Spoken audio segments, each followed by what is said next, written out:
আলাইকুম রহমতুল্লাহ বারাকাতুহু।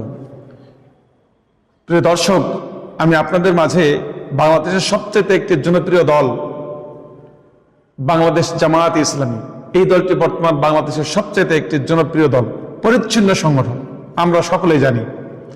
এই দলটিকে আরো সুসংগঠিত করতে হলে আমি কয়েকটি পরামর্শ দিতে চাই। আমার কাছে যেটি ধরা পড়েছে সেটি হলো যে নিজ থেকে যদি আমরা দেখি যারা ইউনিয়ন আমির, এই ইউনিয়ন আমির, সেক্রেটারি, থানা আমির, থানা সেক্রেটারি, অ্যাসিস্ট্যান্ট সেক্রেটারি, তারবিয়াত সেক্রেটারি, প্রচার সম্পাদক, বাইতুল মাল সম্পাদক, এইসব নেতারা যদি এই সংগঠনের প্রত্যেকটা নেতা যদি একটা করে ইউনিট চালায় এবং গঠনতন্ত্র সংগঠন পদ্ধতির আলোকে যদি প্রত্যেকটা দায়িত্বশীল যদি বক্তৃতা না দিয়ে তারা যদি ইউনিট চালায়, তাহলে আমার মনে হয় যে সংগঠন যেরকমভাবে ত্বরান্বিত হবে, কর্মী বৃদ্ধি হবে, রোকন বৃদ্ধি হবে এবং সংগঠন সম্প্রসারণ হবে।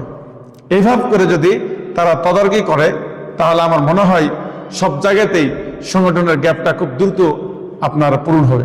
আমি অনুরোধ করব যে বক্তৃতা না দিয়ে, কথা না বলে প্রত্যেকটা দায়িত্বশীলকে ইউনিট চালানোর জন্য আমি আহ্বান করছি। তাহলে দেখবেন সংগঠন আরো ত্বরান্বিত হবে ইনশাআল্লাহ। ধন্যবাদ।